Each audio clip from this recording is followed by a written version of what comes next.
مختلف ممبران سے مختلف اوقات میں لیا جاتا تھا، اب وہ کام صرف ایکشن گروپ سے لیا جائے گا۔ میں نے مسٹر شہریار کو اس گروپ کا لیڈر بنانے کا فیصلہ کیا ہے۔ سخی محمد، عقیل، عمیر اور طاہرہ اس گروپ میں شامل ہوں گے۔ کیا میں نے درست قدم اٹھایا ہے؟ سبھی نے ایک دوسرے کو دیکھا اور پھر بھٹکتی ہوئی نظریں مجھ پر آن ٹھہری۔ مجھے عجیب سا لگا، ایسا لگ رہا تھا جیسے میں خواب دیکھ رہا ہوں۔ پھر ایکشن گروپ پر تفصیلی بحث کو اگلی میٹنگ پر موقوف کر دیا گیا اور معمول کی کارروائی کا آغاز کرتے ہوئے میڈم نے گھنگریالے بالوں والے طویل قامت شخص کو مخاطب کیا۔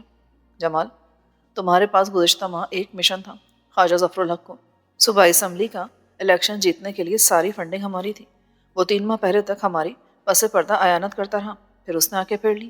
سوچا کہ وہ ممبر بن کر کوئی توپ قسم کی چیز بن گیا ہے، اسے نیچا دکھانا اور اس کا ڈنک نکالنا ضروری تھا جو تمہارے ذمہ لگایا گیا تھا۔ تم نے اسے کامیابی سے پایہ تکمیل تک پہنچایا۔ اسے استعفیٰ دینے پر مجبور کرنا، مجھ سے معافی کا طلبگار ہونا اور اپنا رویہ بدلنا تمہارے مشن کی کامیابی کا منہ بولتا ثبوت ہے۔ ویل ڈن، تم بہت ایکٹیو اور ذمہ دار ہو۔ میں حیرت پاش نظروں سے حاضرین کے بے حد سنجیدہ چہروں کو دیکھ رہا تھا جو میری دانست میں اداکاری کر رہے تھے، ناٹک کر کے ایک دوسرے کو مروب کرنے کی کوشش کر رہے تھے۔ میڈم خاموشی تو سبھی نے جمال کو مبارکباد دی۔ میں نے بھی شرکا محفل کی دیکھا دیکھی اجنبیت کے باوجود اسے جملہ تحسین سے نوازا۔ پھر میڈم کے مطالبے پر اس نے اپنے مشن کی پر تفصیلی گفتگو کی۔ پتہ چلا کہ وہ غیر معمولی صلاحیتوں کا مالک تھا، کاغذ کی ہتھیلی بناتا تھا اور اس ہتھیلی پر سرسوں جما کر دیکھنے والوں کو برتا حیرت میں مبتلا کر دیتا تھا۔ میڈم بولی، وارث نے گزشتہ ماہ مال کی سپلائی حسب معمول بروقت اور بنا رکاوٹ کی ہے۔ اس ماہ اس کے پاس کرنسی کی وصولی اور ترسیل کا اضافی کام سونپا گیا تھا جس کا بونس اسے دے دیا گیا ہے۔ چونکہ وارث کا کام سب سے مشکل اور حساس ہے، اسی لیے میں نے وارث کو زیادہ بونس دیا ہے کیونکہ اس کے ساتھ زیادہ نفری کام کرتی ہے۔ میں وارث کو انگنت کامیابیوں کی مبارکباد دیتی ہوں اور اس پر فخر کرتی ہوں۔ وارث، دوستوں کو اپنی کارکردگی کے بارے میں بتاؤ۔ وارث گلا کھنکار کر تقریر کے انداز میں بتانے لگا۔ اس کے چپ ہونے پر میڈم نے ایک ادا سے مسکرا کے تالی بجائی۔ سبھی نے اس کی تقلید کی۔ اس کے بعد میڈم نے میرو شاہ سمیت سبھی شرکا کی کارکردگی پر گفتگو کی۔ میرو شاہ نے اپنے مخصوص انداز میں کرسی پر اچھلتے میڈم کی ڈانٹ ڈپٹ اور بار بار ٹوکنے کے باوجود اپنی تقریر کی۔ وہ اپنے مخصوص حلیے میں تھا۔ اسی دوران میڈم سمیت سبھی لوگ کبھی مسکرائے، کبھی حیران ہوئے تو کبھی کھلکھلا کر ہنسے۔ امیر شاہ عرف میرو شاہ مذاق خیز دکھائی دیتا تھا، مگر میں نے ایک بات محسوس کی تھی کہ وہ جیسا بھی تھا سب لوگوں کے نزدیک اہم تھا اور وہ اس کا بے حد احترام کرتے تھے، اس سے دب کر بات کرتے تھے۔ انتظامی تقسیم کی بدولت اس کے ذمے پولیس کے معاملات، پارٹیوں سے ڈیلنگ اور پلاننگ شامل تھی۔